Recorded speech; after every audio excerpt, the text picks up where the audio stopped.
आजच्या व्हिडिओमध्ये मी आपल्याला दाखवणार आहे की सरकीच्या पेंडीचा कारखाना हा आतमधून कसा दिसतो, तिथे कुठल्या कुठल्या मशीन्स असतात, त्याचं प्रोडक्शन कसं होतं आणि त्याचं म्हणावं तसं उत्पन्न आपल्याला मिळतं का किंवा त्याचा प्रॉफिट किती असतो.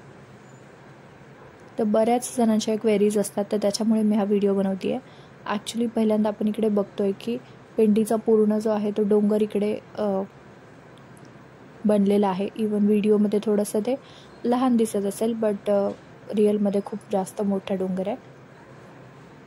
आणि कन्सिस्टंटली त्याचं जे मशीन थ्रू आहे ते प्रोडक्शन त्याचं होत आहे. म्हणजे एका बाजूने जर तुम्ही सरकी टाकली तर दुसरीकडनं रेडी तुमच्याकडे अशा टाईपमध्ये पेंट मिळणार.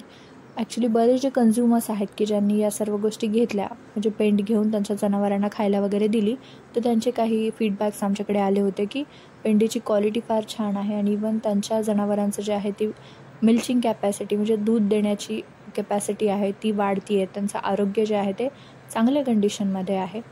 तो इकडे आपण बघू शकतो की मागच्या बाजूला मशीन्स चालूच आहेत आणि ही सर्व खाली ठेवलेली पोती बऱ्यापैकी पॅक झाली आहेत. नंतर त्यांना एक फायनल आउटलुक अशा टाईपचा द्यायचा आहे.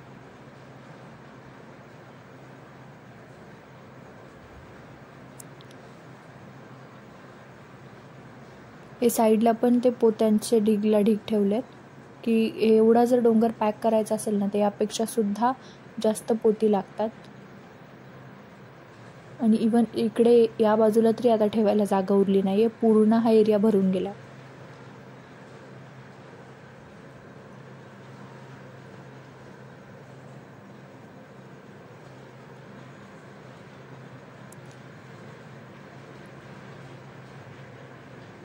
ॲक्च्युली बरेच जण काय करतात की खर्च वाचवायचा म्हणून छोटं सेटअप लावण्याचा प्रयत्न करतात, तर त्यातून पुढे त्यांना त्याचे फार दुष्परिणाम भोगावे लागतात. इवन त्यांच्याकडे स्टोरिंग कॅपॅसिटी नसते.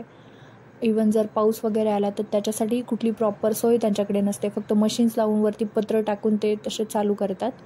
बाहेर तुम्ही इथे बघताय की जे उरलेलं तेल असतं किंवा निघालेलं तेल असतं सरकीमधनं, ते इकडे स्टोअर केलं जातं. ॲक्च्युली याच्या खाली आहे ना स्टोरेज रूम आहे खूप मोठी अंडरग्राऊंड.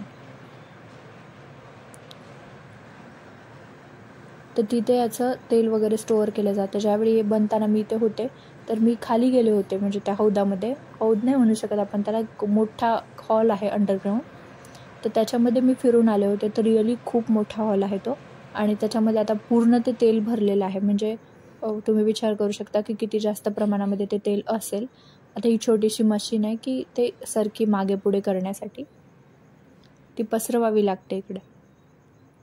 इथे पण आपण ढीग बघू शकतो, ते ढगांसारखे दिसायलेत.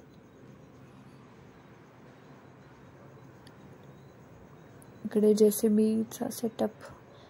हे जे गोडाऊन आहे ना, ते आतमधून एवढं मोठं आहे की म्हणजे अगदी मंगल कार्यालयापेक्षा मोठं आहे. जे 2-3 ट्रक एकसाथ आतमध्ये येऊ जाऊ शकतात, एवढे मोठे मोठे दरवाजे आहेत त्याचे. तर हे जे कंटेनर आहे की मी आता दाखवते की त्याच्यामध्ये वर तुम्ही सरकी जर टाकली ना, तर ती इथून पुढे ती तुटून फुटून त्याचं प्रोसेसिंग व्हायला सुरुवात होते. आणि ते पुढे आपण बघतोय की अशा पद्धतीनं जे आहे त्याचं मॅन्युफॅक्चरिंग होत ते पुढे निघून जातं. इथे तेल निघतंय साईडला.